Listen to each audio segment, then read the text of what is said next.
안녕하세요. 황순이의 대학 가는 얘기 황순입니다.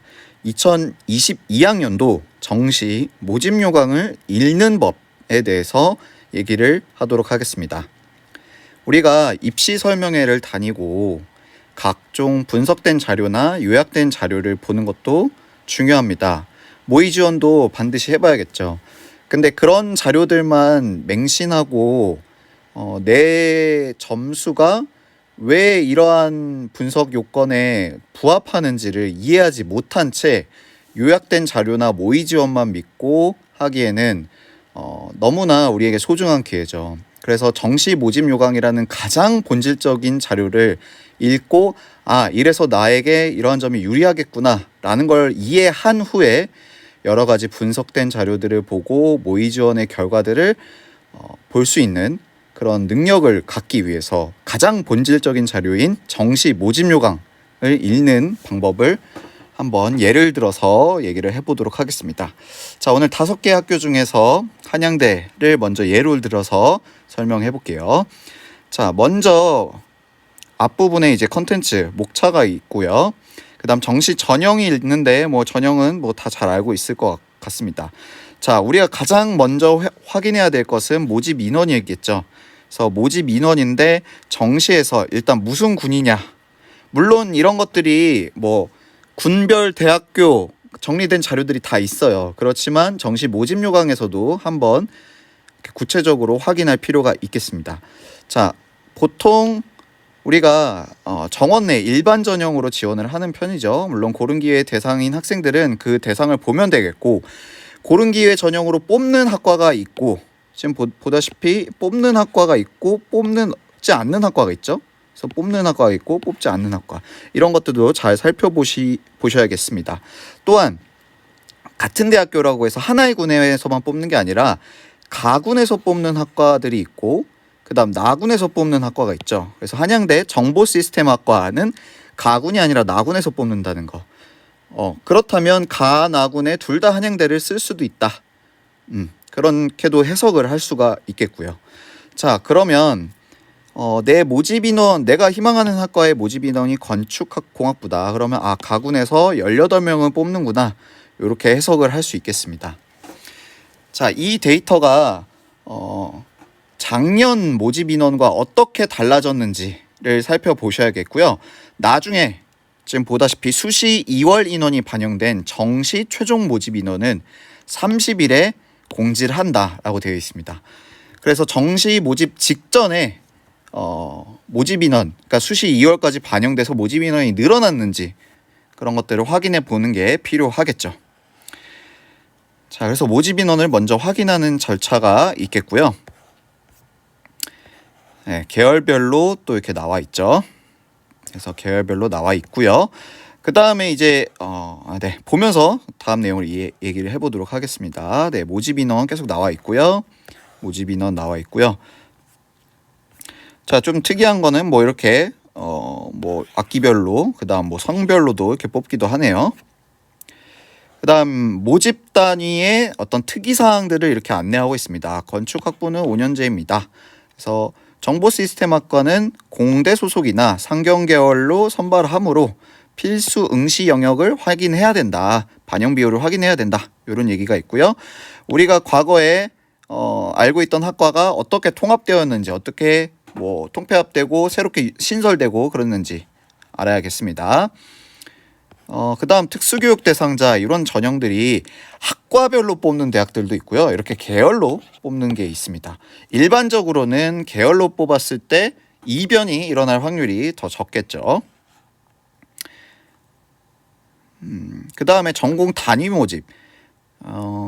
이런 학부, 원래 이제 학부라고 표현된 대학은 1학년 때 그냥 일반적인 학부를 다니고 2학년 올라갈 때 보통 학과, 세부 전공을 정하죠. 근데 전기생체공학부는 입학생을 나누어서 선발한다라고 되어 있습니다. 자, 한번 볼까요? 아까 전기생체공학부지만 보다시피 전기공학이랑 바이오메디컬 공학은 다 따로 뽑는다. 지금 여기 보시면 학부들이 학부라고 돼 있지만 이렇게 하나의 통자로 뽑고 있죠. 자, 그런 얘기들이 있고요. 그다음 뭐 학교별로 어떤 광고상 뭐 이런 것들이 있고요. 뭐 이런 것들이 있고요. 그다음에 이제 교직 개설. 자, 사범대를 희망하는 학생들은 보통 이제 사범대가 모든 대학에 있는 것도 아니고, 예를 들어 수학교육과를 예를 들면 서울대, 고려대 있고 연대 없고, 그다음 성균관대, 한양대 있고, 서강대가 없고, 그다음에 이화여대 있고, 그다음 중앙대, 경희대, 외대, 시립대 없고, 이런 식으로 이제 없는 대학이 많다 보니까 일반적으로 지원하는데 더 까다로움이 있죠. 그리고 보통 일반 과보다는 사범대가 더 높은 학과들이 많잖아요, 일반적으로. 그래서 내가 전략적으로 일반 학과를 쓰고 거기서 교직이수를 하겠다. 근데 이제 교직이수가 무조건 가능한 게 아니기 때문에 교직이수가 설치되어 있는지를 반드시 잘 확인하셔야겠습니다. 한양대 수학과는 교직이수가 설치되어 있네요. 그래서 물론 당연히 간다고 해서 무조건 교직이수를 들을 수 있는 건 아니고, 거기서 또 자격을 요건을 충족해야겠죠. 보통 성적 상위 10% 이내 이런 것들이 있습니다. 이제 1학년 학점 얘기하는 거고요. 그다음 각종 대학에서 어떤 프로그램들이 있는지, 특히 교환학생 같은 거는 많이 좀 제가 권장하고 싶은데 이런 프로그램이 있는지 잘 보시고요.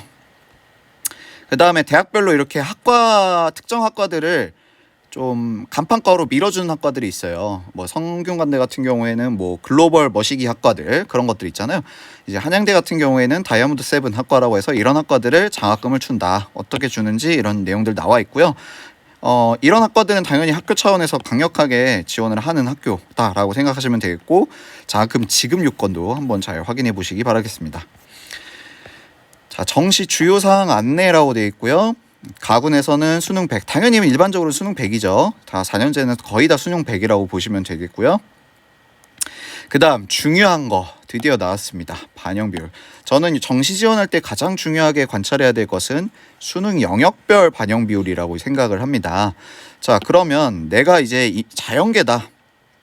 그럼 국수, 영, 탐을 어떠한 반영 비율로 반영하냐? 그럼 4과목이잖아요. 4과목을 평균을 내면 사실 25%여야 되는데, 지금 수학 반영을 높게 하고 있죠. 과학 반영을 높게 하고 있고, 영어 반영을 가장 낮게 하고 있습니다. 그래서 한양대는 되게 극단적이에요. 어떤 점에서 극단적이냐? 영어, 수학이랑 과탐에 35%씩 큰 비중을 두고 있죠. 그리고 과탐도 수학이랑 같은 비중이라는 것은 좀 드문 일이에요. 그래서 보통 이제 수학 반영률이 과탐, 아무리 자연계라도 수학 반영이 더 높은 편인데, 과탐 반영이 이렇게 높은 거는 수학 과학을 잘하는 학생이 당연히 유리하겠다, 이렇게 해석을 할 수 있겠고요. 그 다음 상경계열 같은 경우에는 수학이 무려 40%입니다. 그러니까 수학을 잘 본 인문계 학생, 이번에 이제 확률화 통계를 선택한 인문계 학생들 중에서 수학을 1등급 받은 비율이 되게 적겠죠. 되게 적죠. 실제로 팩트죠. 그래서 만약에 확통 선택자인데 내가 수학 1등급이다. 그러면 한양대 상경은 너무나 강력한 위치에서 시작을 하게 되겠습니다. 그래서 반영 비율을 꼭 확인하시고요. 보통 인문계열, 특히 인문계열도 지금 보다시피 어문이랑 일반 인문이랑 상경이랑 이렇게 분류하는 경우가 많아요.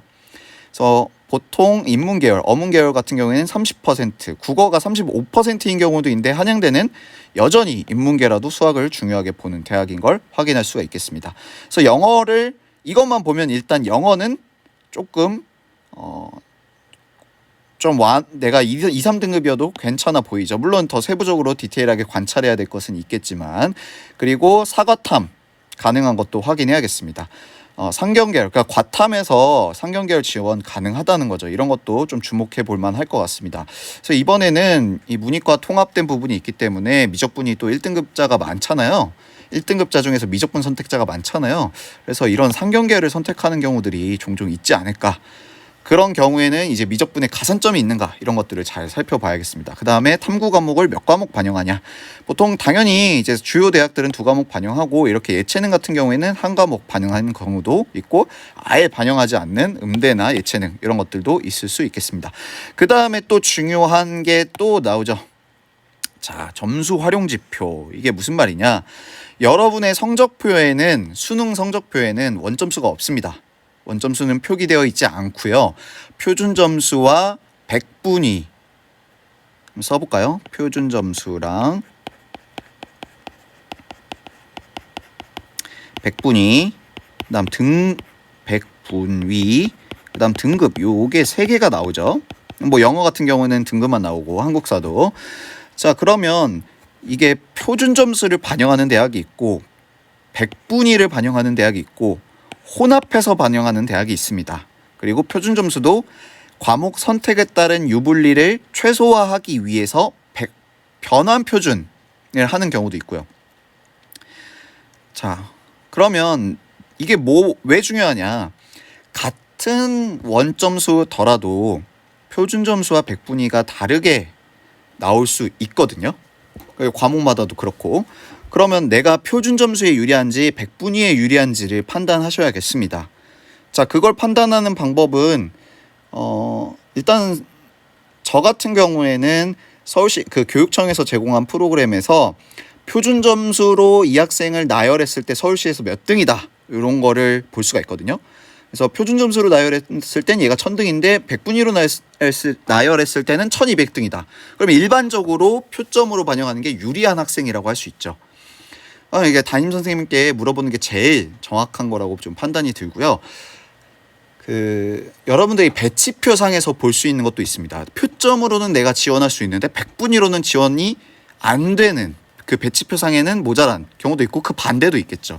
그래서 이런 걸 판단하셔야겠습니다. 그럼 내가 표점에 유리하다면 당연히 이 대학의 활용지표가 표점인 게 좋겠죠.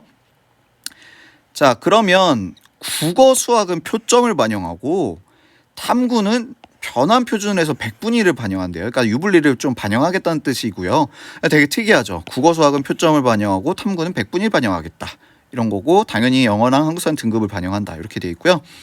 그다음 계열별 수능 필수 응시 영역, 즉 자연계를 지원하는 학생 같은 경우에는 확통을 선택했다면 지원이 아예 불가한 거죠.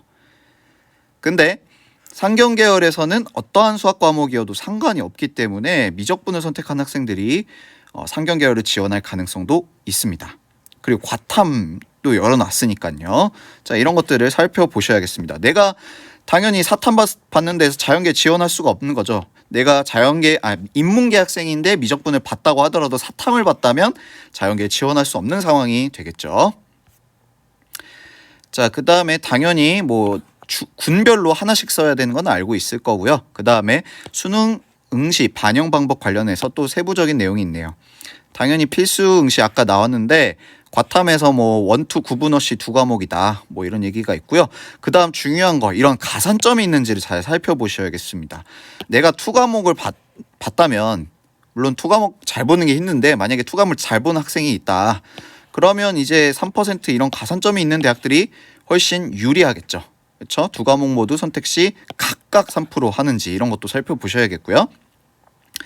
그 다음 인문 상경에서도 과학 2과목의 가산점이 다행히 없대요. 그나마 다행이네요. 인문계 학생들에게는. 근데 과탐 학생들도 상경계 인문계 지원할 수 있다. 이게 지금 올해 아마 좀 인문계 학생들에게 무서운 이슈가 되지 않을까 생각이 됩니다. 자, 그 다음에 원서 접수 관련된 거는 이건 넘어가죠.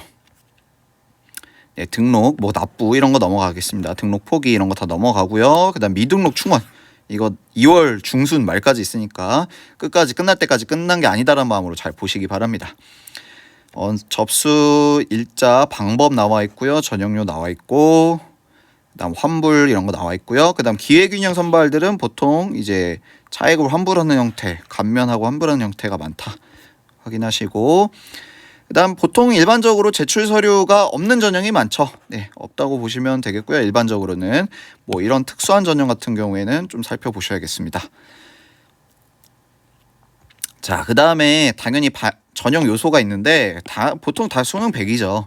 근데 이런 실기가 있는 경우에는 실기와 수능의 비율이 어떻게 되는지 당연히 잘 살펴보셔야겠습니다. 자, 그래서 가군에서 요것도 이제 여러분들 보셔야겠죠. 주요 변경사항. 이게 왜 이런 변경? 난 어차피 작년에 입시 치른 것도 아닌데 이런 변경사항이 왜 중요하냐? 작년에는 만약에 간호학과가 정시 선발이 없었다라고 한다면 데이터가 없는 거니까 어떻게 보면 미지의 영역인 거죠. 그러니까 이런 것들이 어떠한 변수를 발생시킬 수 있는 요소가 되니까 여러분들이 참고를 하셔야겠습니다. 그 다음에 선발 모집 군이 변경됐어요. 이번에 서울대가 군을 바꾸면서 연쇄적으로 변동이 된 게 영향을 줄 수 있습니다. 만약에 변동하지 않은 대학들 같은 경우에는 변화가 있는 걸로도 해석할 수도 있고 변화가 없는 걸로도 해석할 수가 있겠지만 어쨌든 연쇄적으로 여러 군이 변한 것 때문에 분명히 입시 결과에 영향을 줄 수 있다고 판단이 됩니다. 그래서 어떤 군이 되었는지 잘 보셔야겠고요. 특히 동 레벨 때 예를 들어서 이제 서성한, 한양대, 성균관대, 서강대 요 세 학교가 가나다군이 어떻게 배치되어 있나 이런 것들을 살펴보셔야겠고요. 그 다음에 계열별 필수 영역이 달라졌으니까 작년 같은 경우에는 필수 응시 과목이 어떤 범위에서 입시 데이터가 이제 정시 입시 결과가 산출됐냐가 다른 거잖아요. 애초에 그 본 과목이 다를 수 있으니까 그런 것들 잘 고려를 해야겠고요. 그 다음에 제2외국어가 반영되냐 안 되냐. 올해는 대체 불가인 대학이 많을 거예요. 자, 일반적으로 없고 제출서에 없고요. 뭐 일정 나와 있습니다. 그다음에 전형 방법 당연히 일반적으로는 100%고요. 동점자 처리 기준 같은 경우에는 뭐 반영 비율이 가장 높은 거 순서다라고 보시면 될 것 같아요. 네. 그다음에 실기 과목들 나와 있고요. 그다음 나군에서 어떤 과들을 뽑냐. 아까 가군 나군별로 있었죠. 그 다음에 실기 과목들 이렇게 복잡하게 나와 있고요.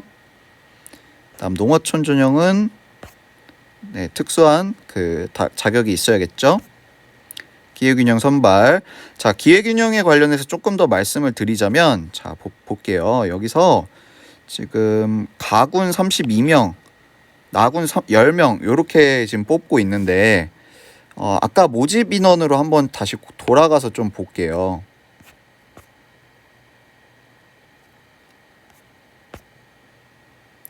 자, 이게 1페이지로 잠깐만요. 자, 초반에 자 보시면 자, 가군의 기회균형 선발 한번 볼게요. 지금 보면은 학과별로 이렇게 뽑고 있죠. 그렇죠? 학과별로 뽑는 대학이 있고 예를 들어서 공과대에서 몇 명, 자연계에서 몇 명 이렇게 뽑는 대학들이 있어요.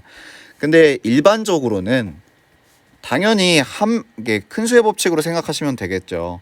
한 명 뽑는 데에서는 더 일반적으로 이변이 잘 일어나죠. 그래서 저 같은 경우에는 만약에 내신이 모자란 경우에서 내신이래 정시 수능 점수가 모자란 상황에서 만약에 내가 상향으로 기회균형을 쓴다라고 하는 경우에는 이렇게 학과별로 한두 명 뽑는 거를 조금 더 권장을 많이 해요. 반대로 수능 3장 다 그렇게 쓰면 또 오히려 좀 도박인 거죠. 그래서 점수가 안정적일 때는 당연히 통짜로 뽑는 게 조금 더 일반론적 관점입니다. 당연히 결과가 어떻게 나오는지는 뭐 운의 요소가 당연히 작용하죠. 그리고 기회균형 같은 경우에는 그 점수 공개 카페가 있어요. 기회균형 대상자끼리. 그런 것들도 뭐 신뢰할 수 있는지는 좀 또 다른 얘기인데 그런 데도 꼭 가입이 필요하겠습니다. 네. 지금 근데 여기 보시면 특수교육 대상자라고 되어 있죠. 보시면 여기는 이렇게 통짜로 뽑고 있습니다. 이런 것들이 통짜로 뽑는지 학과별로 뽑는지 잘 보셔야겠다. 이런 얘기예요. 자, 그래서 아까 갔던 페이지에서 다시 얘기를 좀 해보죠. 자, 농어촌 얘기 지나가고 기회균형도 지나가겠습니다. 이제 특성화고 학생들 특수교육 대상자 대상 유형을 잘 확인을 해보시고요.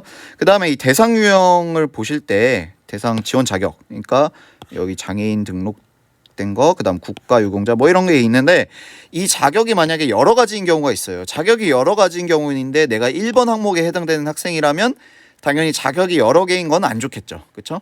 네. 자, 이해하실 수 있을 것 같고요. 여기서는 통짜로 뽑는다. 이렇게 이 많은 학과들 중에서 6명이 뭐 없는 과도 있다는 거죠. 당연히 안 뽑힌 학과가. 자, 봤던 내용이고요. 자, 필수 응시 영역 아까 봤었죠. 자, 이런 거 있었고요. 아까 봤던 내용이라서 넘어가겠습니다. 자, 그 다음에 이제 이것도 다시 한번 보시면 자, 반영 비율이 아까 이렇게 20, 35, 10, 35 이렇게 되어 있었는데 보통 대학별로 환산 점수를 산출해요. 그래서 실제 환산 점수 대학교 그 입학처에서 내 점수를 입력했을 때 환산 점수로 드러나는 경우가 많거든요. 여기는 1000점을 환산 점수를 하네요. 그래서 이런 식으로 배점을 한다는 뜻이고요. 네, 그래서 반영 비율이 이렇게 된다. 상경계가 수학 40%예요. 엄청나죠? 한양대 같은 경우에는 영어 반영 비율이 현재로선 지금 낮아 보이죠. 그러니까 이것만 일단 고려하면 수학, 국어 잘하고 영어 못한 학생들이 한양대를 잘 고려해 볼 만한 대학이 되겠죠. 점수 산출 방법. 수능 점수 발표 이후에 입학처 홈페이지에 공지를 한대요. 가산점 부여 방법 이런 게 있고요. 자, 가산점 이런 것들이 다 반영이 돼서 1000점 만점에 몇 점이냐. 그러니까 1000점 만점이라고 돼 있잖아요. 1000점 만점 중에 몇 점이냐. 그러니까 결국에 이게 공식이 다 복잡하기 때문에 환산 점수로, 그러니까 입학처에 뭐 대면 상담이라든가 온라인 상담, 전화 상담을 하면은 수능 점수를 불러주면 환산 점수를 갖고 얘기를 하거든요. 아니면 환산 점수가 몇 점이세요? 이렇게 물어보면 제가 뭐 800점이요. 그럼 이 정도과는 어렵겠네요. 뭐 이런 얘기들을 이제 합니다. 그래서 환산 점수에 대한 이해도 좀 필요하겠습니다. 공식 자체를 외우라는 게 아니라 그 대학에서는 환산 점수를 통해서 줄을 세운다는 거. 그다음 한국사는 보통 이런 식으로 몇 등급까지는 만점 이런 게 돼 있죠. 인문계는 3등급까지 만점이네요. 예체능은 8등급까지 만점이래요. 자, 영어 반영 방법. 중요한 거 나왔다. 올해 입시에 또 중요한 이슈죠. 올해 영어 1등급 비율이 제가 아까 기억하기로는 6점 몇 프로인데 6.25인가 6.5인가 그 정도 되거든요. 그러니까 작년에 거의 반토막이 났어요. 그래서 1등급자가 적기 때문에 1등급인 학생들은 어떤 게 좋으냐. 1등급인 학생들은 당연히 1등급과 2등급의 격차가 큰 게 좋겠죠. 반대로 2등급인 학생들은 2등급과 1등급 간의 격차는 적으면서 2등급과 3등급 간의 격차가 큰 게 좋겠죠. 자, 한번 보죠. 자, 자연계 같은 경우에는 등급 간 점수가 1등급일 때 100점인데 98점이래요. 그럼 여긴 2점인데 여기 간격이 4점이죠. 여긴 또 6점이죠. 그렇죠? 그래서 인문계 같은 경우에는 3등급 이게 격차가 점점 벌어지고 있다는 거예요. 점수 격차 자체가 등차 수열이네요. 그 다음에 인문계나 상경계는 1등급인 사람이 또 엄청 유리한 게 이 차이가 자연계보다 크죠. 그렇죠? 근데 애초에 영어 반영이 10%였기 때문에 이게 올해는 뭐 영어 2등급이라고 해서 한양대가 어렵다라고 보기는 좀 어려울 것 같아요. 근데 지금 보시면 여기도 마찬가지로 격차가 점점 벌어지고 있는 형태입니다. 영어 다른 대학들은 어떤지 볼게요. 그래서 여러분들이 요약된 자료들을 분석집 같은 거로 보시면 비슷한 레벨대의 대학들끼리 영어를 반영하는 방법들을 비교 대조한 것들을 보여주곤 해요. 그래서 일단 대학별로 이렇게 좀 따로 지금 봤을 때 여러분들이 이해를 하실 수도 있어야 되겠죠. 자, 요건 아까 봤던 얘기인 것 같아요. 그렇죠. 넘어가고요. 장학금 뭐 어쩌고저쩌고 있고요. 기숙사 어쩌고저쩌고 있고요. 입사 신청 자격 뭐 이런 것도 있고, 그 다음 여러분들이 전과, 복수전공이나 전과를 염두에 두고 진학하는 경우 많잖아요. 그런 것들을 꼭 알아보고 하시길 바랍니다. 그리고 이게 전과가 쉽다 어렵다, 복수전공이 쉽다 어렵다 이런 게 일반론적인 얘기들이 그 대학 내에서는 있을 거거든요. 그런 것들을 잘 알아보시고 카더라에 의존하지 마시고 입학처나 해당 그 단과대, 예를 들어서 내가 공대에서 무슨 과를 복수 전공하고 싶다. 그럼 공대 그 학사과, 교목 뭐 그런데 잘 꼭 문의를 해서 여기 전과대도가 어떻게 되는지 잘 살펴보시고, 그리고 이렇게 정신모집요강에서 이렇게 친절하게 알려주는 게 있으면 잘 읽어보시고요. 아마 없는 대학도 있을 거예요. 그런 경우에는 홈페이지, 입학처 홈페이지 잘 뒤져가지고 살펴보시길 바라겠습니다. 전과 가능한 계열이랑 학부가 있다. 당연히 일반적으로 의대 간호학부는 불가능하죠. 예체능도 불가하다 뭐 이런 얘기가 있고요. 그 다음 뭐 10% 이내 뭐 어쩌고 이런 얘기가 있습니다. 기타 세부사항은 서울 학사 안내, 그러니까 학사 안내 이런 홈페이지를 잘 보시면 살펴볼 수가 있겠죠. 신청 자격도 잘 보시고요. 다중전공, 다중전공이랑 복수전공이랑 좀 대학마다 좀 표현하는 게 좀 다를 수 있는데 어떻게 이제 학위가 수여되는지 이런 것들을 좀 이해를 하실 필요가 있겠죠. 복수전공 생각하는 분들은. 다중전공 제한이 없다 뭐 이런 거 있고, 사범대는 어쩌고저쩌고가 있다 뭐 이런 게 있다. 그다음에 복수전공, 여기서는 이제 다중전공 복수전공 구별하는데 학위가 어떻게 이제 되는지 여러분들이 좀 잘 보시고 졸업 요건에서 어떤 차이가 있는지 이런 것들 잘 보셔야겠습니다. 부전공도 있고요. 그러니까 이게 졸업할 때 표현이 돼요. 뭐 주전공, 뭐 복수전공, 부전공 뭐 이런 식으로. 그다음 뭐 휴학 여러분들이 반수를 많이 생각하잖아요. 반수를 생각하다 보니까 보통 1학년 1학기는 휴학이 안 되는 경우가 거의 99%입니다. 뭐 입대 휴학, 뭐 질병 휴학 이런 아주 불가항력적인 부분 제외하고요. 그러니까 1학년 2학기가 휴학이 되는 경우에는 일반적으로 반수하기 유리하겠죠. 그런데 1학년 1학기 2학기까지 즉 1년 동안 휴학을 허락하지 않는 대학들이 있습니다. 그래서 첫 학기 한양대는 어떤지 볼까요? 입대 휴학은 뭐 당연한 얘기고 그다음에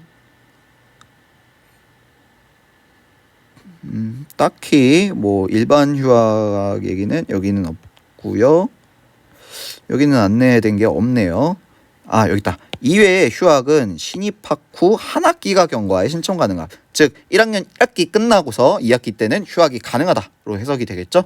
그래서 반수까지 생각하는 분들은 이것까지 고려를 하셔야겠습니다. 교환학생제도 이런 게 있고요.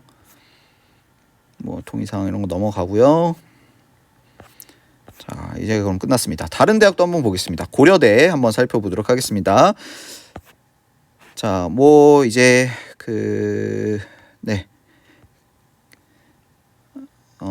내 이제 해당 학교가 지원할 수 있는 전형이 뭐가 있냐 이런 것들 살펴보시고요. 자, 모집 단위별 인원. 아까 기획연등 같은 경우에는 덩어리로 뽑는 대학인데 여기는 지금 과별로 뽑고 있죠. 그런 거 보셔야겠고요. 일반 전형 같은 경우에는 나중에 수시 2월이 반영이 어떻게 되는지 살펴보셔야 되고 그 다음에 작년과 또 어떻게 달라졌는가 이런 것들 잘 살펴보셔야겠습니다. 그리고 학과의 통폐합이나 신설이 있는지 그리고 아마 일반적으로 이렇게 이 표시되어 있는 거 있잖아요. 아마 이게 교직이수 표시일 거거든요. 밑에 아마 써 있을 거예요. 자, 보시면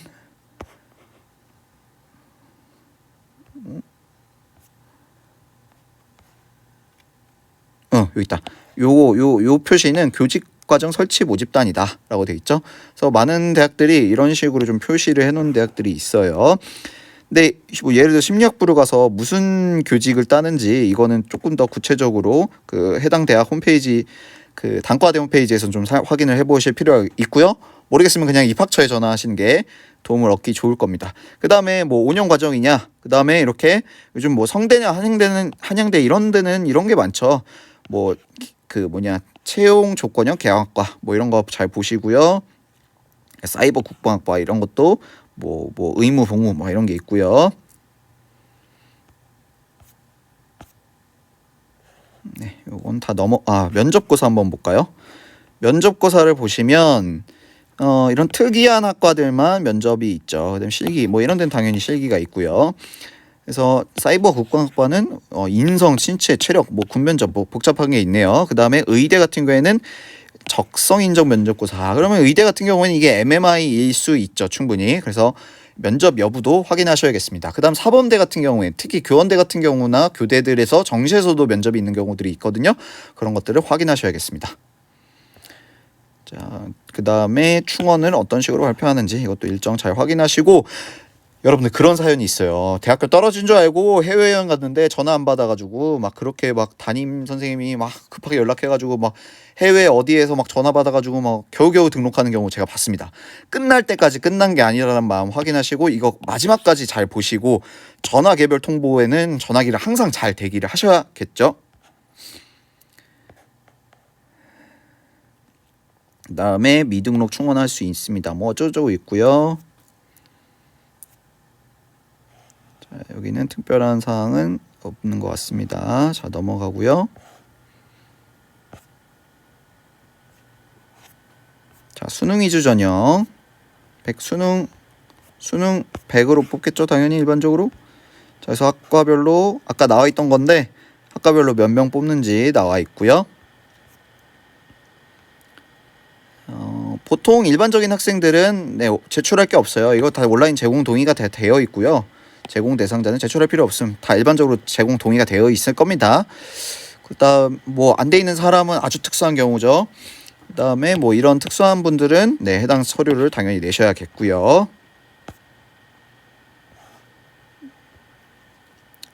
자, 넘어가겠습니다. 마찬가지로 여기선 기회균형인데 지금 보시면 내가 만약에 뭐 한부모 가족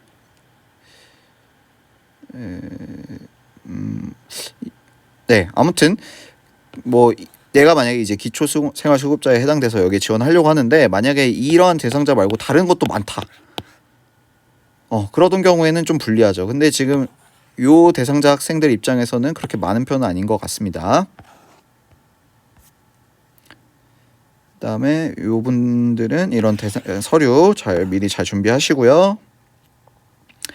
그다음에 특수교육 대상자, 이것도 이제 뭐 아마 급수에 관한 얘기가 있을 수 있을 것 같아요. 그리고 여기도 학과별로 뽑고 있네요. 아까 한양대는 특수교육 대상자는 통짜로 뽑았죠? 그래서 서류가 필요한 게 있고요. 특성하고 뭐 이런 거 넘어가고요. 자, 전형 요소별 반영 비율을 한번 살펴보도록 하겠습니다. 자, 지정 응시 영역. 자, 보죠. 자, 인문계 모집 단위에서는 B형이라고 돼 있어요. B가 뭔가 밑에를 한번 보면은 확통, 미적분, 기하 다 괜찮고 사탐되고 과탐되고. 그러니까 이게 지금 문과 애들이 지금 벌벌 떨어야 되는 부분이 뭐냐면 이과, 즉 미적분 또는 기하를 선택하고 과탐을 선택했던 애들이 문과학과대에 지원하는 경우들이 분명히 올해 좀 있을 것 같아요. 그런 부분에서 좀 이 문과 애들도 확인을 할 필요가 있고요. 가정교육과 이런 학과들이 이제 문과냐 이과냐를 분리를 좀 다르게 할 수 있잖아요. 그래서 인문계 같은 경우로 분류를 하고 있다, 이렇게 보시면 되겠고요. 그 다음에 자연계라도 일반 자연계랑 컴퓨터학과는 다르게 지금 반영하고 있죠. 그래서 A형으로 하냐 B형으로 하냐 이렇게 다르게 반영 방식이 있다는 거. 그래서 수능 지정 응시 영역, 내가 여기에 해당되지 않으면 지원 자체가 불가하다라고 해석하시면 되겠습니다. 자, 그 다음에 당연히 수능 100이죠. 일반적으로 수능 100이고 의대 같은 경우에는 이게 면접이 있다. 근데 여기서는 점수를 크게 반영하는 게 아니라 결격 판단용으로 환영한대요. 별도의 배점이 없다. 배점이 있는 대학도 있겠죠, 당연히. 자, 그 다음에 중요한 게 나오죠. 또 아까 환영했던 거, 확인했던 거, 우리 영역별 반영 비율. 자, 여기서는 또 이게 100분위로 하지 않고 지금 합산 1000점인가요, 이게? 400. 또 합산이 또 1000점이 아니네요. 네, 어쨌건 여러분들이 지금 요게 합계네. 그럼 합계가 지금 560점 만점에 요게 얼마를 차지하고 있는지 비율을 좀 계산을 해서 이해를 하실 필요가 있겠죠. 어쨌든 국어랑 수학을 가장 많이 반영을 하고 있고요. 인문계임에도 불구하고 국어 반영이 수학 반영이랑 똑같다. 그러니까 만약에 내가 국어를 잘했고 수학을 조금 못했다 하는 학생들은 이런 반영 비율보다는 국어 반영을 많이 하는, 더 세게 하는 대학이 좋겠죠. 그다음에 마찬가지로 과탐 지원자도 가능하다, 이렇게 확인되고요. 그다음에 이런 대학들은 수학이 당연히 중요하다, 뭐 이런 게 있고요. 그다음에 영어 등급별 감점 점수. 아까 한양대 같은 경우에는 배점이 나와 있는데 여기선 감점이라고 돼 있어요. 그럼 이게 배점이랑 감점이랑 뭔 차이냐? 결국에 여러분들이 환산 점수를 보셔야 되는 게 이 이유예요. 이것만 보고 환산 점수를 판단할 수는 없죠, 당연히. 입학처 홈페이지 가면은 수능 점수를 입력하면 환산 점수를 산출해주는 프로그램이 다 있습니다. 그래서 뭐 입학처 상담이나 어디 이제 뭐 다른데 뭐 모의 지원이나 이런 걸 할 때 환산 점수의 개념을 잘 이해하셔야겠고요. 여기서는 영어를 배점하는 게 아니라 감점을 한대요. 근데 지금 보시면 3점 차이, 그 다음에 6점 차이, 9점 차이. 그러면 이게 지금 등차 수열이잖아요. 3점, 3점, 3점씩 3점, 3점, 3점씩 감점되니까. 그래서 고대 같은 경우에는 영어 2등급이 연대보다는 크리티컬하지 않을 것으로 예상됩니다. 역사적까지는 아니어도 최근 몇 년간 그랬었죠. 그래서 영어 다른 거 잘 봤는데 영어가 2등급이다 하면 연대 모집 요강을 저도 이제 봐야 되는데 여태 몇 년간 기준으로 보면 연대 같은 경우 영어 2등급에 관대하지 않습니다. 근데 고대 같은 경우에는 영어 2등급이라도 다른 영역들을 많이 잘 봤으면 가능성이 있죠. 그런 걸 확인할 수 있는 게 이런 거라고 볼 수 있겠습니다. 다음에 한국사는 여기까지 만점이다, 뭐 이런 거 보시면 되겠고요. 그 다음에 어떤 걸 반영하냐, 표준 점수를 반영한다 라고 되어 있고요. 여기도 특이하게 탐구는 변환을 한대요. 그러니까 과목별, 선택 과목별 그 유불리를 최소화하겠다는 거고, 만약에 표점이 조금 잘 나오는 탐구 과목 있잖아요. 그런 거 같은 경우에는 이런 변환을 하는 대학이 안 좋은 거겠죠. 반대로 표점이 좀 잘 안 나오는 선택 과목을 선택하는 학생들은 이런 변환을 해주는 데가 좋은 거죠. 자, 일반적으로는 서울 주요 상위권 대학들은 표점을 반영합니다. 그렇게 알고 계셔도 되겠고요.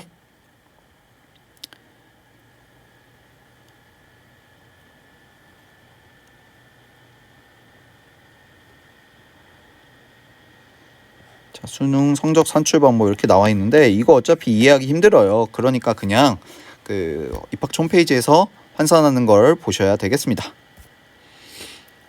그 다음에 우선순위, 보통 반영 그 크기가 큰 거부터 하죠. 그 다음에 동점자 선치에 따라, 여기선 되게 특이한데 동점자가 발생했을 경우에 내신으로도 작용할 수 있다, 그런 얘기가 있습니다. 좀 드문 경우지만 있을 수 있죠. 다음 면접 실기고사, 이거 체교과나 뭐 이런 거 보시면 되겠고요. 의대 간호대는 결격 사유로 화상 면접으로 한대요. 이런 거 확인하시고요. 자, 장학금제도, 뭐 교환학생제도, 전공제도 이런 거 다 있죠. 자, 이런 거 꼭 확인을 하셔야겠습니다. 복수 전공 생각하는 학생들은 확인해 보시고요. 실제로 그게 쉽냐 어렵냐라는 건 사실 입학처에서 좀 잘 얘기를 안 해줄 수도 있어요. 그런 경우에는 해당 대학 학생에게 좀 많은 여론을 확인하는 게 좋겠습니다. 그 다음 안내, 이런 거 땡큐죠. 내가 뭐 문과대에서 이거 복수 전공이 좀 교직 이수가 얼마나 잘 되냐, 뭐 이런 거 물어보려면 여기에 전화해라, 그 뜻입니다. 주요 부서 이런 게 있고요. 네, 고대 넘어갈게요. 자, 다른 대학을 한번 살펴보도록 하겠습니다. 한양대, 고대 봤고요. 이화여대를 보겠습니다. 이화여대가 좀 특이한 사항이 있거든요. 자, 그래서 수능 100% 일반적으로 그렇고요. 자, 입학 주요 사항을 이렇게 정리한 걸 보죠. 약대를 선발한다 라고 되어 있고요. 그 다음에 미래산업약학에서 인문계열도 뽑는다, 이런 거 좀 눈에 띄죠. 제가 알기로는 미래산업약학 전공에서도 결국에 약사 될 수 있습니다. 그렇게 제가 들었어요. 제가 그렇게 들었는데 이것만 믿고 당연히 진학하는 학생은 없겠죠. 꼭 거기 해당 대학에 확인을 해보세요. 확인 꼭 하세요. 저는 들은 겁니다. 저의 말 믿고 다 그렇게 선택하면 안 돼요. 입시는 꼭 해당 입학처랑 이런 공식적인 자료를 통해서 확인을 하시길 바랍니다. 그 다음에 요즘 인공지능, AI, 뭐 데이터 사이언스, 뭐 핀테크, 뭐 엄청 많죠. 그런 거 새로 선발하고 있는데 이런 신설학과들은 입시에 있어서 학생들이 일반론적으로 얘기하면 좀 꺼려져. 꺼리는 편이에요. 왜냐면 이게 선배 라인이 없었기 때문에 이게 앞으로 어떻게 먹고 살지에 대해서 지금 모르는 거잖아요. 보통 이제 학과 홈페이지에 들어가면 이 학과를 졸업하고 뭐가 된다 이런 게 있는데, 이런 학과들은 그런 얘기를 하기가 아직은 데이터가 많지 않기 때문에 함부로 얘기하지 않고 있고, 학생들 입장에서도 모험인 부분이 있기 때문에 꺼리는 경우가 일반적이나, 반대로 그런 걸 역으로 생각해서 학생이 몰려들 수도 있고요. 자, 그래서 신설된 학과는 과거 데이터가 없기 때문에 어떻게 될지는 사실 결과론적인 얘기다라고 할 수가 있겠고요. 그다음에 비율이 확대됐대요. 비율이 확대됐다는 것은 모집 인원이 학과별로, 여기 이대 같은 경우는 학과별이 아니죠. 어쨌든 인원이 증가했다는 걸로 해석이 되고요. 그 다음에 이화여대에서 가장 특이한 점이라고 하면 요 점이겠습니다. 이대가 이걸로 조금 정시에서 재미를 많이 봤죠. 계열별 통합 선발.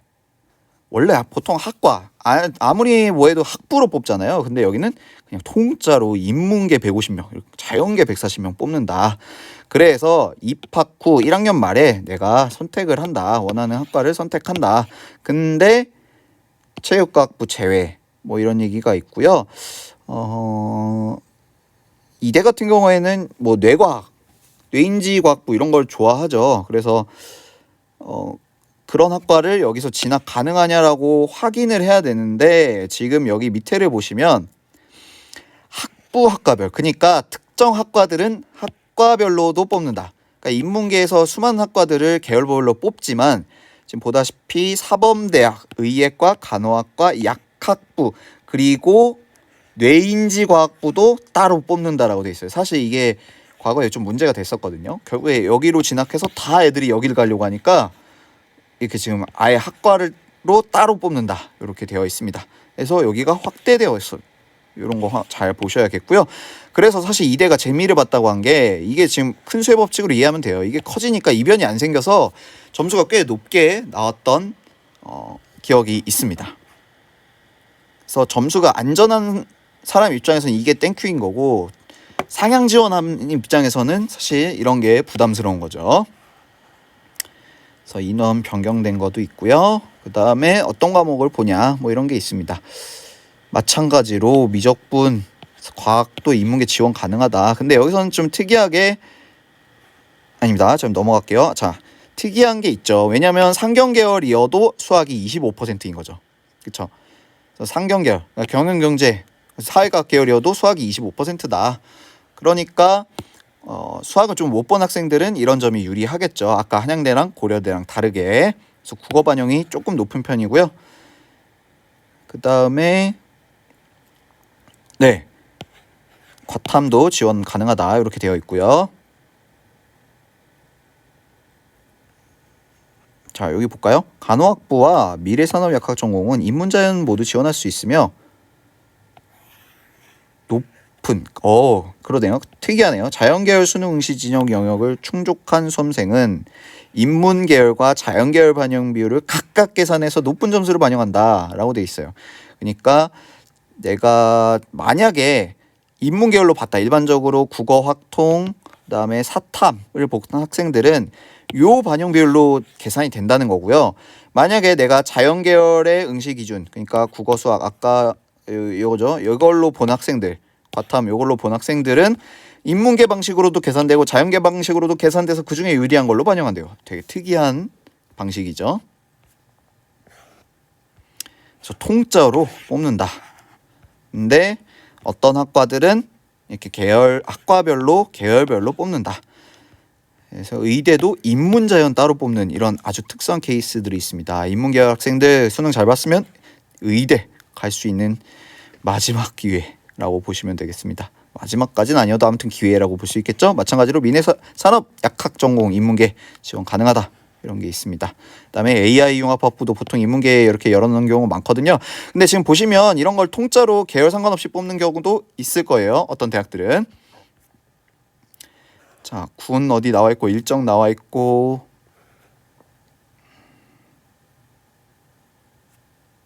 자, 다 봤던 얘기죠. 봤던 얘기고 반영 비율 중요하고요. 그다음에 영어 반영 한번 보십시다. 자, 영어 같은 경우에는 지금 자연계 이렇게 본 학생들 없겠죠? 일반적으로. 그렇죠? 자, 그 영어 2점 차이인데 여기서 4점 차이가 나죠. 그렇죠? 이런 경우에는 확실히 2, 3등급 간의 차이가 적은 게 아니죠. 점점 벌어지는 거니까. 여러분들이 나중에 그런 것도 좀 보실 필요가 있어요. 과거에 뭐 이화여대 정시 최종 합격자 중 1등급자의 비율이 몇 %였다. 이런 것들을 보시면 몇 년 전이지? 뭐 예를 들어서 연세대가 영어 1등급자 연세대 정시 합격자의 최종 합격자의 영어 1등급자 비율이 97%다. 물론 올해 영어가 어려워서 1등급자의 비율이 적었지만 만약에 그런 데이터가 있다면 영어가 2, 3등이면 학생들은 되게 불리한 거죠. 그것만 봤을 때는. 그래서 과거에 이 대학의 정시 합격자 중 영어 1등급, 2등급 학생의 비율 이런 데이터가 있으면 참고하는 데 도움이 될 겁니다. 그래서 한국사도 몇 점까지 만점 이런 게 있고요. 자, 여기도 실기 구체적으로 있고요. 자, 그 뒤에 특별한 게 있는지 한번 보죠. 특성화하고 있고요. 자, 여기도 이제 그 기회균형 대상자 학생들 여기는 요렇게 뽑고 있죠. 지금 특이합니다. 통짜로 뽑고 있고요. 모집 인원 이 통틀어서 7명인데 최대 모집 인원 그러니까 예를 들어서 모집 인원이 7명이에요. 근데 이 경영학부로 3명 뽑는다고 했으니까 최대 아무리 성적이 경영학부를 그러니까 7명 모두가 상위 7명 모두가 경영학부면 밑에 4명은 점수가 내가 다른 이 기회균형 대상자보다 높지만 경영학부 최대 인원이 3명이기 때문에 까다로운 거죠. 그럼 합격할 수가 없다. 이렇게 보실 수 있는 자료라고 할 수 있겠습니다. 좀 특이하네요. 그다음에 이제 수능에서 네, 여기는 수능 반영 비율이 높네요, 되게. 뭐 이건 이제 예체능 전문가분들께서 비교 분석을 잘 하시겠죠? 자, 제출 서류 나와 있고요. 그다음에 장학금 제도 이런 것도 살펴보시고요. 전용료 나와 있고 기숙사에 관한 얘기 나와 있습니다. 자, 다른 대학으로 넘어가죠. 성신 빨리 볼게요. 이제 그거 이제 볼 줄 아니까 빨리 보도록 하겠습니다. 자, 성신 복수 지원 금지 뭐 당연한 얘기 있고요. 자, 뭐 정시 인원 내용이 오히려 줄었다. 여러분들 정시 늘린다 얘기 많이 들었죠. 근데 오히려 작년보다 정시가 준 경우도 있습니다. 이렇게 확인해 보셔야겠고요. 과거 데이터를 볼 때 해석해 하셔야겠습니다. 그 다음에 변경, 뭐가 변경됐냐, 반영 비율이 조정됐대요. 그래서 과거 데이터를 볼 때 나한테 유리한 반영 비율로 변경된 건지도 좀 잘 확인하실 필요가 있겠습니다. 가산점 변경사항 이런 게 있고요. 자, 모집 인원, 학과별 모집 인원 나와 있고요. 제가 여기서 뭐 확인하라고 있어요? 나중에 2월 인원 확인해야 되고 작년과 인원이 어떻게 바뀌었는지, 그리고 계열별로 뽑는지 학과별로 뽑는지, 뭐 학과가 통폐합됐는지 신설됐는지 이런 것들 잘 살펴보셔야겠고, 이런 표시가 있는 거, 여기 사본대는 당연하지. 이런 표시가 있는 거는 보통 교직 과정, 교직 이수 과정이 설치되어 있다라고 되어 있는 거고요. 자, 전형 일정 넘어가고요. 자, 충원 마지막까지 잘 기다리라고 말씀드렸고요. 자, 성신여대 같은 경우에는 되게 특이한 게 되게 디테일하게 학과를 나눠가지고 수능 반영 비율을 나눴어요. 그러니까 지정 영역이자 반영 비율을 바로 얘기해주고 있네요. 좀 센스 있는 것 같네요. 자, 여기는 국어가 30%다. 여기 35%인 대학도 있거든요. 경희대가 그랬나? 한번 나중에 확인해 보죠. 자, 국어가 30%. 만약에 내가 국어를 엄청 잘 본 학생이다. 그럼 국어 35%인 대학을 최대한 찾으려고 해야겠죠. 물론 그거 말고도 고려해야 될 게 많겠지만, 자, 여전히 와, 이거 되게 특이하다. 경제학과는 국어가 10%밖에 안 돼. 그러니까 국어 진짜 진짜까지는 아니고 국어 못 보고 수학 영어 잘하는 학생은 경제학과를 강력하게 고려해 볼 수 있겠죠. 그다음에 간호학과 인문을 이렇게 뽑고 있습니다. 인문 이런 걸 뽑고 있고요.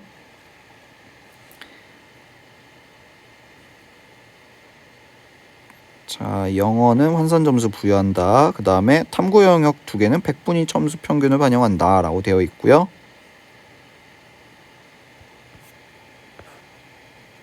자, 제2외 국어를 가산점으로 반영을 하네요. 가산점으로. 네, 환산 점수에 가산점 더하는 거죠. 그러니까 2점 더 주는 게 무슨 의미인지 모르겠잖아요. 그러니까 결국에 환산 점수를 갖고 우리가 모의 지원하고 입학처 상담 받고 할 때 이 2점이 어느 정도인가를 좀 영향을 생각해 볼 수가 있고요. 그 다음에 이렇게 수학 선택에서 미적분 선택했을 때 가산점 주는 게 10%면 되게 크거든요. 그래서 가산점을 주고 있다는 거, 이런 거 잘 확인하셔야겠고, 내가 만약에 지금 그러니까 확통이겠죠. 간호학과에서 이런 경우는 드물겠지만 여기서 지금 수학이라고 돼 있으니까 과목은 지금 상관없는 거죠. 만약에 확통을 보고 과탐을 본 자연계 요즘 별로 없지만 그런 학생들 같은 경우에는 이런 게 되게 불리한 걸로 작용한다는 거죠. 그렇죠? 그다음 2과목은 점수 더 준대요. 이런 거 확인해 보시고요. 이것도 되게 좀 특이한 것 같아요. 네. 흔하지 않은 거라고 좀 볼 수 있겠습니다. 왜냐하면 성신여대 지원할 정도의 학생들 중에서 투과목 선택자의 비율이 그렇게 높지 않을 거거든요. 그래서 투과목 선택자들은 이런 게 되게 중요하게 작용할 수도 있다는 거. 뭐 크리티컬하진 않더라도. 그다음에 이런 핀테크, 빅데이터 사이언스 이런 거 많이 생기고 있습니다, 여러분. 그래서 이런 게 이제 모험이 될 수도 있지만 모험이 될 수 있으니까 어떻게 보면 상향 지원하는 학생들한테 의미가 있을 수도 있지 않을까 조심스럽게 예측을 해봅니다. 그 다음에 AI를 50명이나 뽑네요. 그 다음에 지정 영역별 반영 비율. 그래서 이런 데들은 수학 반영 높고 AI 융합 학부는 수학이 35, 국어 10%. 아까 경제학부랑 좀 느낌이 비슷하네요. 그 다음에 백분위 점수 20% 가산. 이게 지금 얼마나 큰 건지 좀 생각을 해봐야겠는데 당연히 이게 지금 해석을 하면 그러니까 확통도 지원할 수 있다는 건데 이걸 보면 결국에 지원하지 말라는 걸로 해석이 되네요. 그러니까 지원은 가능하나 해봤자 어려울 거다라고 지금 얘기를 하는 것 같아요. 그 다음에 과탐은 이렇게 점수 준다 이렇게 되어 있고요. 아니 그러니까 지금 이게 되게 웃긴 게 이 자연계 학생들은 인문계를 쓸 때가 많은데 인문계 학생들은 자연계를 쓸 곳이 그렇게 좀 많지 않을 것 같아요. 네. 인문계 학생들 올해 정시 조금 걱정이 됩니다. 네. 그 다군에는 디자인과는 다군에 있네요. 보시고 자 이거 넘어가겠습니다. 넘어가고요. 고른 기회도 보시면 학과별로 밑중원이 있는 경우 모집합니다. 그러니까 이게 여러분 되게 중요한 게 뭐냐면 정원에라고 돼 있잖아요. 그래서 수시 모집에서 밑중원이 있으면 생기는 거니까 현재로서는 TO가 없는 거죠. 근데 나중에 생겼어. 그럼 나중에 생긴 걸 모를 수 있단 말이지. 어떠한 그 상담 프로그램에는 이게 아예 없는 경우가 있을 수 있어요. 그래서 이런 대상자 학생들은 이런 경우로 잘 공략해 보시는 것도 좋겠습니다. 있고요. 응시 지정 영역 아까 경제학부 되게 특이했어요.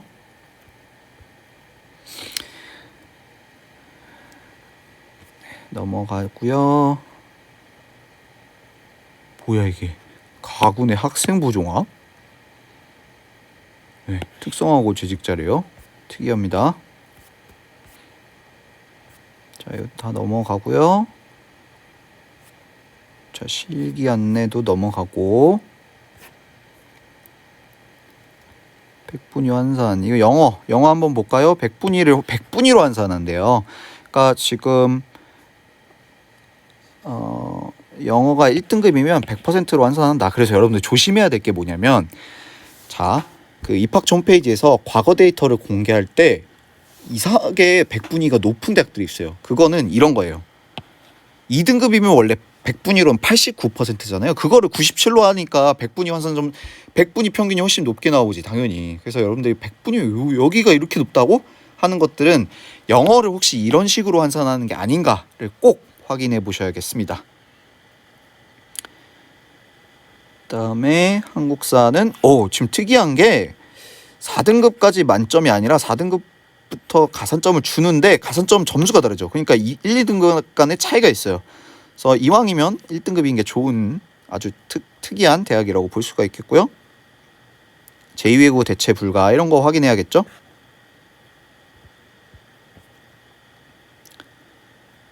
자, 산출 예시 한번 볼까요? 그러니까 이런 공식들 내가 점수만 입력하면 나오게끔 하는 게 다 거기 있습니다. 그래서 아마 성신여대 같은 경우에는 그 프로그램이 잘 돼 있어요. 그래서 들어가셔서 이 점수를 입력하면 과거 데이터랑 잘 비교를 하거든요. 내가 환산 점수가 480이다. 그럼 과거에는 몇 점까지 어떻게 됐었다. 학과별로 이런 거 잘 보여주는 편이니까 꼭 해보시길 바랍니다. 영어가 2등급이니까 97로 환산되고 이게 지금 반영 비율이죠. 반영 비율. 그래서 여기다가 반영 비율 곱하고 해서 계산이 된다. 이렇게 지금 나와 있고요. 네, 여기도 예시입니다. 반영 예시 넘어가고요. 동점자 처리 원칙 넘어가고 특별한 얘기 없습니다. 자, 이런 학과들이 뭐 하는 학과냐? 다시 한번 얘기를 하고 있고요. 졸업 진출 분야 아직 졸업한 사람이 없을 텐데. 근데 성신여대는 그 좀 유명한 교수님이 계신 걸로는 알고 있는데, 아무튼 이런 신설학과들 관심 많이 가져보시면 좋겠습니다. 왜냐? 과거 데이터가 없기 때문에 어떻게 결과가 날지 좀 미지의 영역이라고 할 수 있겠죠. 장학제도 이런 거 보시고요. 학사제도, 이게 중요하죠. 여러분들한테는 복수전공, 뭐 교직이수, 전과 이런 게 어떻게 되냐, 그리고 이런 데 전화해서 물어봐라, 이런 얘기가 있습니다. 교직이수 어떻게 되어 있다, 언제 어떻게 설마를 한다, 이렇게 되어 있고, 교직 복수, 그러니까 교원 자격증 자체가 2개 이상, 뭐 이런 것들을 할 수 있나, 뭐 내가 이제 뭐 윤리교육과를 갔는데 사회교사를 하고 싶다, 일반 사회교사 하고 싶다, 그런 게 가능한다, 이런 얘기들을 이런 거에서 확인할 수 있다는 거, 여기 꼭 전화해 보셔서 확인을 정확하게 하시길 바랍니다. 국제교류 프로그램 이런 게 있고요. RT, 예. 이 여대인데 RT 있는 경우가 요즘은 흔하죠, 그렇죠? 어쨌든 RT에 관심 있는 학생들은 요 RT가 있는지도 확인을 해야겠습니다. 뭐 기숙사도 관심 많겠죠. 네. 자, 빠르게 숙대 한번 빨리 보겠습니다. 숙대 빨리 보죠. 자, 군이 바뀌었다, 이런 얘기가 있고요. 어떻게 군이 바뀌었? 인원이 많이 증가했네요. 그 다음에 영어 반영 방식이 지금 보시면 5점 차인데 여기 10점 차이, 뭐 이런 거 확인할 수 있고, 전년과 동일하대요. 국어 수학은 전년 100분위가 표점으로 반영돼요. 제가 기억하기로 100분위를 반영하는 대학 중에서 좀 그래도 좋은 대학이 숙대거든요. 근데 숙대마저도 이제는 표점으로 반영한다. 그러니까 상위권 대학을 노리는 학생들은 표점이 좋게 나오길 바라겠습니다. 숙대도 학과별로 영역별 반영 비율을 되게 다르게 하고 있어요. 드디어 나왔다. 국어 35%. 네, 이런 대학이 있고요. 그 다음에 상경계열 같은 경우에 국어 수학이 중요하고요. 아까 보시면 지금 아까 한양대 같은 경우에는 그 수학이랑 과탐이 높았잖아요. 근데 지금 여기는 수학이 압도적으로 높고, 그 다음 국어가 높은 상황이죠. 띠용 수학과 50%. 사실 이거는 수학 1등급이어야 돼요. 무조건. 네, 이 정도면 숙대라도 수학 1등급이어야 된다는 뜻입니다. 통계학과도 마찬가지고요. 통계학과 특이하죠? 통계학과 수학 1등급이어야 돼요. 이거는. 자, 주요 뭐 특별한 얘기는 없고요. 자, 학과별로 선발 인원 나와 있고, 그 다음에 기회균형 선발이 이렇게 통짜로 18명이다, 이렇게 되어 있고요. 네, 미충원 인원 나중에 별도 안내한다. 나중에 미충원 인원이 어떻게 2월 인원이 좋은 대학들도 꼭 생기거든요. 왜냐면 3배수로 면접을 뽑았다. 근데 면접 애들이 다 돌고 다른 대학 가고 이런 식으로 해서 3배수가 그러니까 1배수가 다 안 찰 수 있거든요. 그런 경우에 2월이 돼요. 그 2월이 어떻게 반영되는지 마지막까지 확인하시길 바랍니다. 교직 과정 설치된 거 확인하시고요. 전형 일정은 넘어가고. 자, 아까 일반형에서 이렇게 돼 있고, 예. 과탐만 쓸 수 있는 거죠. 그 다음에 인문계랑 상경계는 미지정. 과탐이어도 지원 가능하다, 이거고요. 그러니까 자연계들은 다 지원할 수 있는데 인문계들은 이게 참 인문계에 많이 걱정됩니다. 자, 특이한 거. 자, 응용물리 전공 지원자는 과탐에서 물리 선택 시 가산점 부여한다. 되게 특이하네요. 네, 응물은 물리 선택 시 가산점 부여한다. 이런 거 꼭 확인을 하셔야겠죠. 그 다음에 등급별 환산 점수. 이게 지금 오늘 본 5개 대학들은 이게 좀 차이가, 여긴 보시면 보죠. 지금 여긴 5점, 여기는 10점, 그 다음 똑같이 10점. 확실히 올해는 1등급자가 많이 없으니까 2등급 학생이면 사실 되게 좋은 거죠. 3등급이랑 격차가 되게 큰 거잖아요. 그 다음 격차도 다 똑같고. 2등급 학생들은 숙대가 어떻게 보면 사실 1등급자가 많지는 않을 거고 올해 적으니까 2등급 학생들에게 좀 유리한 배점 상황인 것 같습니다.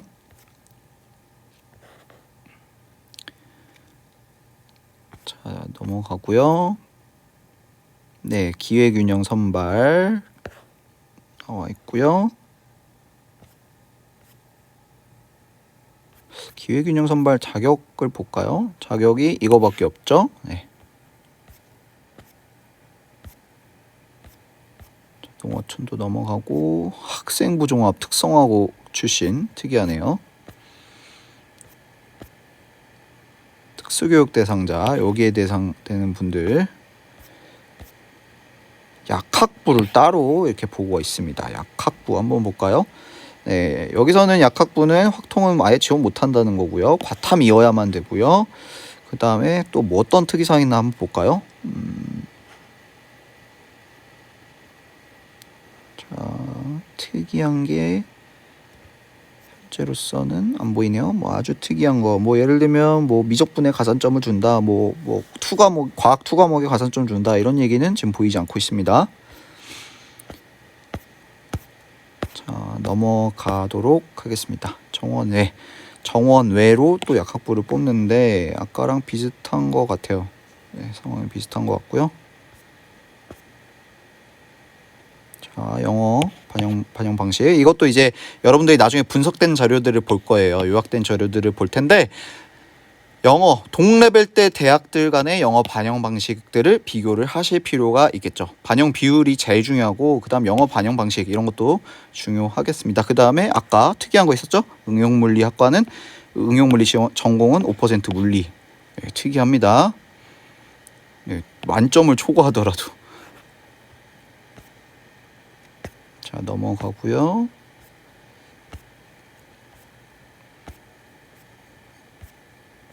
장학금, 신입생 장학금 어떻게 준다 이런 얘기가 있고요. 그 다음에 네, 이렇게 마무리 짓겠습니다. 자, 여러분들 제가 정시 관련해서 몇 가지만 당부 말씀드리고 마무리 짓도록 할게요. 자, 여러분들 꼭 하셔야 될 거 정시 꼭 해야 될 거 입학처 상담. 자, 정시 상담 같은 경우에는 학생부 종합전형과 같은 수시 상담과 다르게 입학처들이 꽤나 직설적으로 상담을 해주는 편입니다. 상대적으로요. 과거 뭐 수능 점수 불러주세요. 뭐 아니면은 뭐 환산 점수 몇 점이세요. 이렇게 말하면은 저는 이왕이면 대면 상담 혹은 최소한 전화 상담 하기를 권장하고 싶은데 그 환산 점수 갖고 작년에는 이랬는데 올해 이 점수면 조금 뭐 어려울 것 같습니다. 이 정도면 거의 안정권입니다. 이렇게 직설적으로 말해주는 경우가 은근히 많거든요. 그렇기 때문에 꼭 입학처랑 상담을 해보셔야겠고요. 물론 여러분들이 뭐 각종 모의 지원이나 그 다음에 학교에도 교육청 프로그램이 절대 나쁜 게 아니거든요. 학교 담임 선생님께 꼭 도움 구하세요. 그리고 재수하시는 분들도 네, 이 철판 깔고 찾아가세요. 그게 본인 살 길입니다. 그래서 학교 교육청 프로그램도 좋으니까 담임 선생님한테 도움 받고 모의 지원 여러 군데 해보셔서 뭐 이런 얘기가 있어요. 뭐 이게 지금 예를 드는 겁니다. 뭐 진학사는 되게 보수적으로 나온다. 뭐 이런 얘기도 있고 막 그렇거든요. 그러니까 그 기관마다 합부를 예측하는 범위가 좀 다를 수 있어요. 근데 내가 5개 기관에 대해서 뭐 분석을 받았다. 뭐 이건 좀 많은데 아무튼 받았다라고 한다면 그래도 공통적인 레인지가 있을 거 아니에요. 뭐 여기는 이렇게 얘기해주고 여기는 이렇게 해주고. 그럼 이 범위 내에서는 조금 더 신뢰도가 높은 거라고 우리가 이해를 할 수가 있겠죠. 그렇죠? 그래서 최대한 다양한 곳에 모의 지원 해보고 여러 기관들 할 수 있으면 뭐 최대한 많이 하는 게 좋아요. 근데 무조건 이게 학원 가라 뭐 컨설팅 받아 이게 아니라 여러분 되게 상담하는 입학 설명이나 입시 설명회 대학교 공동 입시 설명회 대학교 자체적으로 하는 큰 설명회 박람회 뭐 1대1 상담처 또 뭐 각 지역구별로 뭐 이런 교육 예산들이 다 있어요. 다 지역구별로 다 이런 정시 상담하는 프로그램 다 있거든요. 서울 진로진학정보센터, 서울시 교육청 이런 데 다 최대한 입시 설명회, 대입 설명회, 정시 설명회 다 쳐서 여러 군데 다녀보셔야 됩니다. 그런데 어차피 모든 수 다 끝났잖아요. 끝난 거 다 끝났으니까 최대한 많이 다니셔야 좋고요. 재수한다고 하더라도 세 장 다 우주 지원하는 걸 사실 저는 권장하지 않아요. 왜냐하면 나중에 재수를 하더라도 올해 내 점수를 극대화해서 지원하는 경험을 해본 학생이 내년에도 그걸 잘 이해하고 지원하기 좋거든요. 보통 재수생들이 세 개 다 가나다군 3개 다 합격하는 경우가 많아요. 그거 되게 안 좋은 건데, 여러분들 가나다군 3개 다 합격하는 거는 결과적으로는 좋은 지원이 아닌 거죠. 그렇죠? 그런 경우를 많이 봤어요. 재수생들 같은 경우에는. 그래서 재수를 우주 상향하더라도 한 장 정도는 좀 의미 있게 상향을 하시길 좀 권장드리고 싶습니다. 어쨌든 입학처 상담, 각종 이제 모의 지원 상담 받아 보시길 권장드리고요. 그리고 오늘 한 정시 모집 요강도 꼭 이해를 하시길 바랍니다. 여러분들이 그 분석 자료, 요약 자료 많이 받을 거예요. 뭐 학교에서든 담임 선생님 통해서든 뭐 어떤 사설 기관이든 뭐 대학교에서든 분석 요약 자료들을 많이 받을 거거든요. 근데 그것만 보면 내 점수가 어떠한 원리로 산출된지 이해하지 못하기 때문에 유불리에 대한 감각이 좀 떨어질 수 있어요. 그래서 분석된 자료뿐만 아니라 내가 직접 정시 모집 요강을 보고 해석할 수 있어야 되겠다. 이겁니다. 정시 모집 요강만 보라는 건 당연히 아니죠. 이게 사실 더 중요하죠. 그렇죠? 이것만 보고 우리가 직접적인 해석 자체는 불가능하기 때문에 결국에 이걸 통해서 올해는 이런 상황이겠구나 결론을 많이 내려주고 있으니까 이걸 보는데, 이러한 결론과 분석이 어떻게 나왔는지를 이해를 하려면 내 점수가 어떤 식으로 산출되고 어떤 유불리가 있는지 알기 위해서 정시 모집 요강 하겠죠. 그래서 보통 가나다군에서 대학을 정할 때 어떤 원리로 정하냐면, 물론 이제 대학 우선이냐 학과 우선이냐 그런 것도 당연히 의미가 있겠죠. 여러분들이 대학을 우선으로 할 거냐 학과 우선 할 거냐 이런 것도 좀 고민하셔야겠고요. 그것도 고민하시고, 그 다음에 이제 여러분들이 고려하셔야 될 요소가 아까 반영 비율, 예를 들어서 몇 개 적어보죠. 고려 요소가, 자, 여기 넘겨서 해볼게요. 고려 요소 제가 다 한번 써볼게요. 자, 반영 비율, 영역별 반영 비율, 그게 제일 중요하다고 봅니다, 저는. 그 다음에 모집 인원, 과거 모집 인원이 어떻게 달라졌는지, 과거와 어떻게 달라졌는지, 나중에 수시 2월 충원이 있는지, 그 다음 신설된 건지, 통폐합된 건지, 학부로 뽑는지, 학과로 뽑는지, 뭐 기획윤영 같은 경우에는 큰 단위로 뽑는지, 뭐 이화여대 같은 경우에는 통짜로 뽑죠. 그리고 통짜로 뽑는 그 학부도 있고 그 계열도 있고 학과별로 뽑는 데도 있었죠. 뭐 사범대나 뇌인지나 의대 뭐 그런 거. 여기에 이제 수시 2월이랑 뭐 학과 통폐합이라든가, 그 다음에 선발 범위, 그러니까 뭐 학과 단위로 뽑냐 계열 단위로 뽑냐 뭐 이런 것들, 그 다음에 과거와 어떻게 달라졌는지 이런 것들 다 보셔야겠고요. 그 다음에 영어가 등급만 나오잖아요. 영어 등급별 반영을 어떻게 하는가. 그 다음에 영어 등급별 반영 같은 경우에는 내가 2등급이면 1, 2등급 간의 격차는 적으면서 2, 3등급 간의 격차는 큰 게 좋겠죠. 그렇죠? 근데 아까 사실 이런 게 있어요. 그러니까 한양대 같은 경우에는 이제 영어 반영 비율이 10%인 그 계열이 있었잖아요. 그러면 이게 반영이 뭐 크게 나더라도 영어 자체가 적게 반영되니까 결국에는 나중에 환산 점수나 모의 지원 이런 게 필요한 거죠.